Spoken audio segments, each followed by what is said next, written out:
Alright, fellow sleuths, time to take a look at the final episode of the day, which is The Trail of the Missing Witness. Grant explains to their half-brothers, and he tried every day to tell Ace, as his plan upon getting a job last week was to make sure Ace wasn't a psycho and become best friends. He interviews with Nick and is hired on the spot. He meets Ace and Bess. Grant tried to talk to him, but Ace went on break, and he watched Ace with his group of friends. 3 days ago, he cleaned the stove and Ace warned he was removing the flavor layer. Grant opted not to tell him anything. He texted Ace a meeting and got the box with a photograph of his mother and Ace's father, tore it in half, and met at the drop location.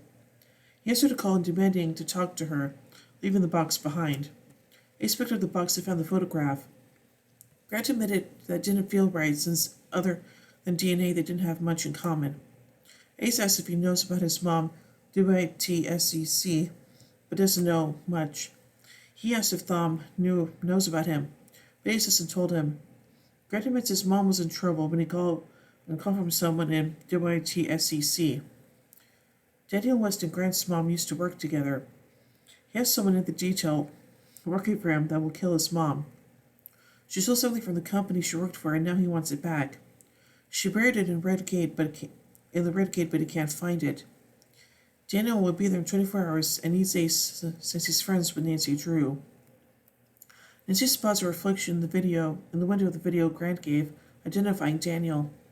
She knows Red Gate was a farm that was shut down after she busted a nature cult there in 10th grade. It was renamed and has a fallout shelter where Grant's mom might have buried the valuable thing. They need serious equipment that Ace can provide. Carson arrives as Ace and Grant leave. She tells him about the local woman who was put into WTSEC, and he remembers it vaguely and agrees to talk with his other attorneys about it. In the loft, George agrees Nick with a kiss and sees him going over Tiffany's files.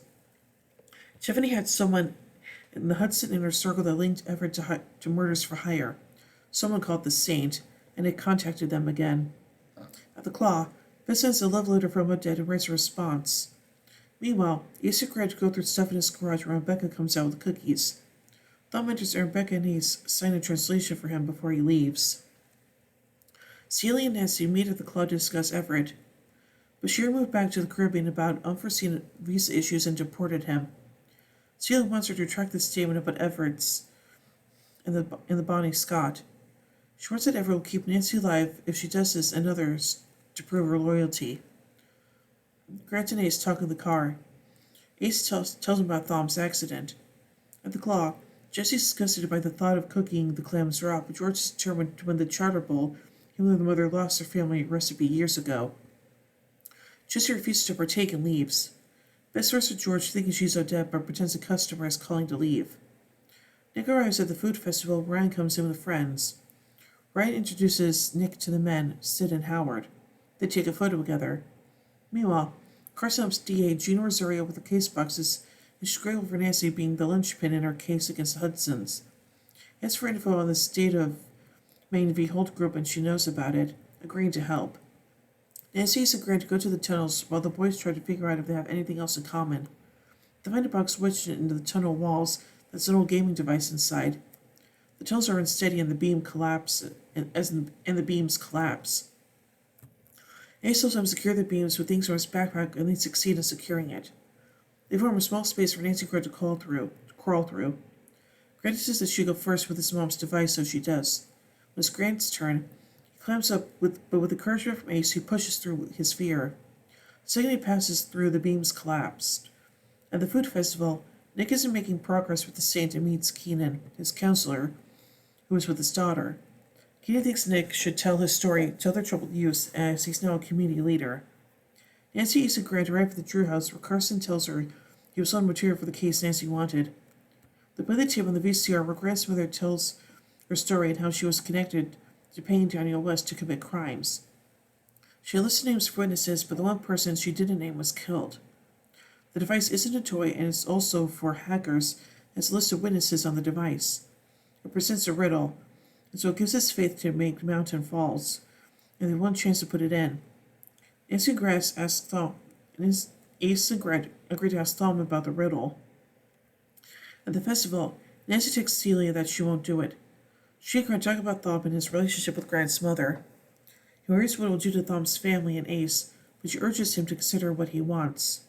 Meanwhile, George and Jessie work a booth for the chowder. She reveals that Odette comes out at night, and she helps Jessie with her French homework. Ted likes her lot, and Odette has been helping her track a comet, but Charlie thinks it's just George messing with them. Nick still isn't having luck with the saint. Ace tracked out Thom to give him the photo of Helen. He asks about the riddle and learns it's from a Lauryn Hill lyric from the song they listened to on their last night together, August 31st, 1998. He left and called Nancy with the answer and unlocked a witness list. They hand over all the witnesses. If they hand over the list, they list over all the witnesses will die. He hung up and turned around to meet Daniel West. Nancy answers the phone and Daniel warns that if they don't bring him the list, he'll kill Ace. She warps Ace's life by getting Thom involved and calls Celia for help. Bess passes out chowder while George finds the letter to Odette and confronts Bess about the letter. She apologizes and assures that she would never let her feelings cross that line, but there's a hole where Elizabeth and the Marvins used to be. Odette filled that void, but George tells her it has to end now. The winner of the charter ball is announced as the Bayside Claw. George and Bess hug when Odette comes out.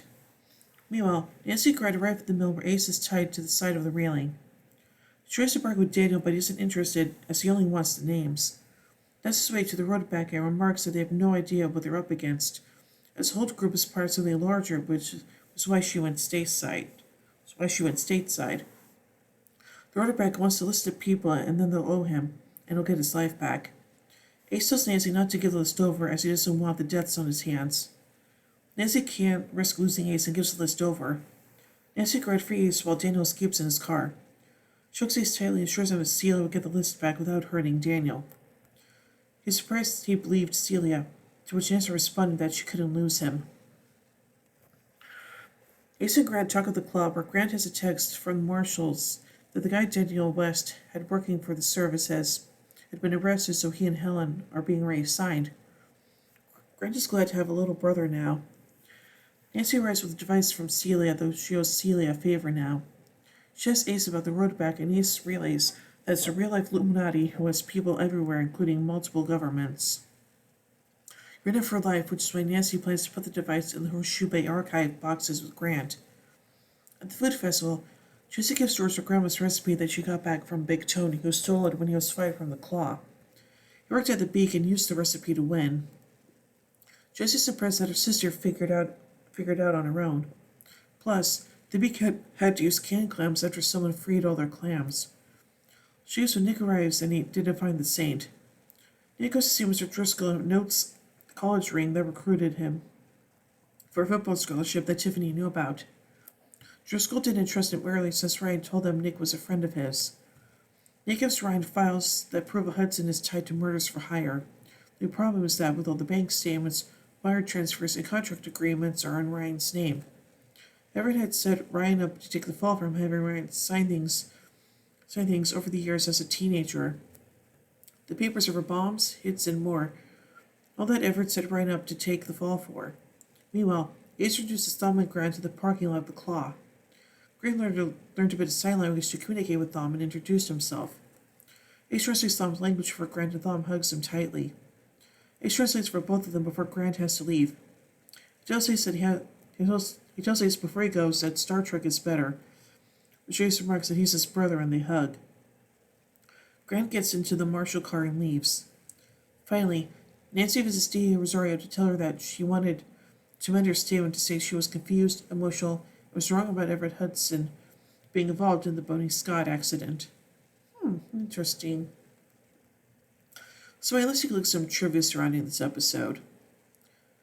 Origin Basuto live tweeted the episode and discussed writing the episode.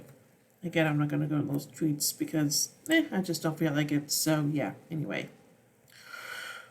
So overall, I think this is a pretty good episode, and yeah, still not sure how George is gonna get rid of Odette, but hey, we find that sometime eventually. So yeah.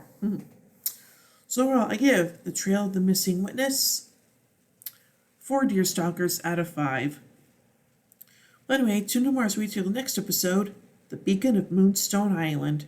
So until then, remember everyone, the game's afoot.